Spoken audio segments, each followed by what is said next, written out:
শিশুর সবচেয়ে নিরাপদ আশ্রয় তার মা বাবা। তবে এবার এক মায়ের বিরুদ্ধে তার ৬ মাস বয়সী সন্তানকে হত্যার অভিযোগ উঠেছে। কোথায় ঘটল এমন হৃদয় বিদারক ঘটনা? বিস্তারিত শঙ্কর দাসের ক্যামেরায় পীযূষ কান্তি আচার্যের পাঠানো তথ্য চিত্রে।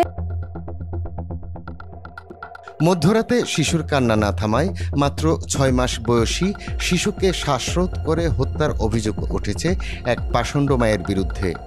মৃত্যুর পর নুসরাত জাহান প্রীতি নামের এই শিশুটির নিথর দেহ একটি খালে ফেলে রেখে আসেন তারই পাষণ্ড বাবা। এমনই চাঞ্চল্যকর তথ্য জানিয়েছে ব্রাহ্মণবাড়িয়া সদর মডেল থানা পুলিশ।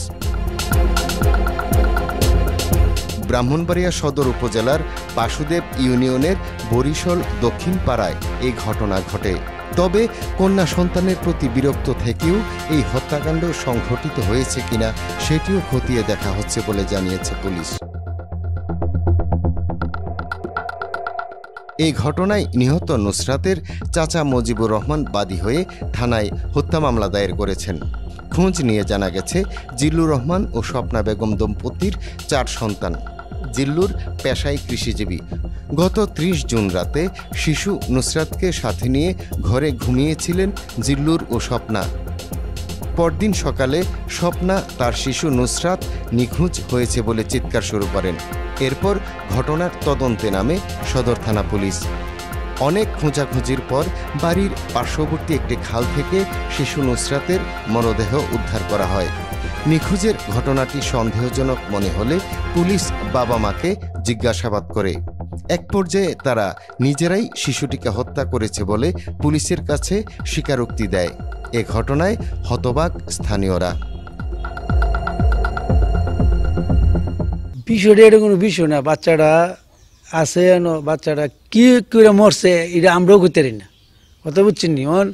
বাচ্চা ফানা আমরা আছি সকালবেলা দি বাচ্চা ফানা কি শতানু নিছে না চুরি নিছে, আমরা প্রথম ভাবছি চুরি টুরি মনে লই গেছে বাচ্চা, এরকম নেত। এই হিসাবে আমরা আইসি, আওয়ার পরে এরা চিল্লাচিল্লি করতেছে, এইভাবে আমরা ঘুরতেছি, মানুষ আইতেছে যাইতেছে, এরা কোনো কিছু কনা বলে আমরা এটা করছি বা এটা করছি, এরা কানতেছে। এরা আবার গেছে বানবেড়া থানাত চিঠি করবার লাগে, জিনিসটা তো জানার লাগে। এই হিসেবে এরা গেছে, যাইয়া পরে বিকালে আইসে আমি পুলিশ টুলিশ আইয়া এরা বিচারছে, স্যার বিচারি দেয়া লাশটা বাইরে উঠছে। নদীতে কে হালাইছে এটা আমি কইতে পারি না, কথা বুঝছেন নি। লাশটা পাইছে বাড়ির পিছে, ওই সাইডে পাইছে লাশটা। আমরা মাগরিব টাইমে আই দিচ্ছি, পুলিশ টুলিশ আছে, আমরা গেছি গে বাড়ি। পরে যখন লাশ পাওয়া গেছে তখন আবার দৌড়াদৌড়ি করে আইসি, আই দিয়ে লাশ তুলছে।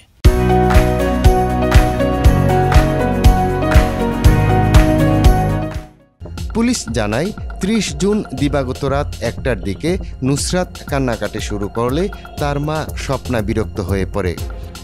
কান্না থামাতে নিজের গায়ে জড়ানো ওড়না দিয়ে নুসরাতের নাক মুখে চেপে ধরে স্বপ্না। এক পর্যায়ে নুসরাত সারা শব্দ না করলে পাশেই ঘুমিয়ে থাকা স্বামী জিল্লুর রহমানকে ডেকে তুলে বিষয়টি জানান। এরপর স্বামী স্ত্রী মিলে মরদেহ গুম করার উদ্দেশ্যে নুসরাতের মরদেহ বাড়ির পার্শ্ববর্তী একটি খালে ফেলে রেখে আসার পরিকল্পনা করে। সে মোতাবেক জিল্লুর গিয়ে মরদেহটি খালে ফেলে আসে। বাচ্চা যখন অতিরিক্ত কান্নাকাটি করে, সে এই রাগে বাচ্চা যখন কান্নাকাটি করে তখন তার মা তার হাতে, তার গায়ে ওড়না ছিল, ওড়না দিয়ে মুখ এবং নাকে চাপ দেয়।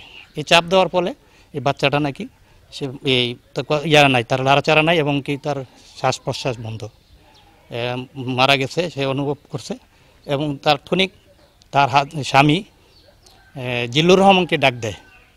তখন জিল্লুর রহমান তার এই এক রুমে আসে, তার স্ত্রীর সাথে বসে কথা বলে যে বাচ্চা তো নাই, বাচ্চা মারা গেছে, এখন কি করব।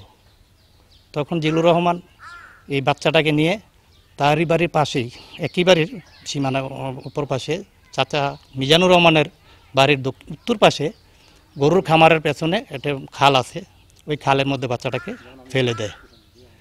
ফেলে দিয়ে তুমি এই জিল্লুর রহমান ঘরে এসে পরে চিল্লাপাল্লা করে, হইহুল্লার করে যে আমার বাচ্চা নাই, বাচ্চা নিয়ে গেছে, পাই না বাচ্চা, এই বলে সে করে আশেপাশের লোকজন জড়ো হয়। এর প্রেক্ষিতে আমরা এই তদন্ত কার্যক্রমে নুসরাত জাহান প্রীতি বয়স 6 বছর, তার বাবা এবং মা তাদেরকে জিজ্ঞাসাবাদের ভিত্তিতে তারা নিজেরা স্বীকার করে এবং কি তাদেরকে বিজ্ঞ আদালতে চিফ জুডিশিয়াল ম্যাজিস্ট্রেট আদালতের দ্বারা স্বীকারোক্তিমূলক স্বেচ্ছায় নিজের দোষ স্বীকারোক্তিমূলক জবানবন্দি প্রদান করেন।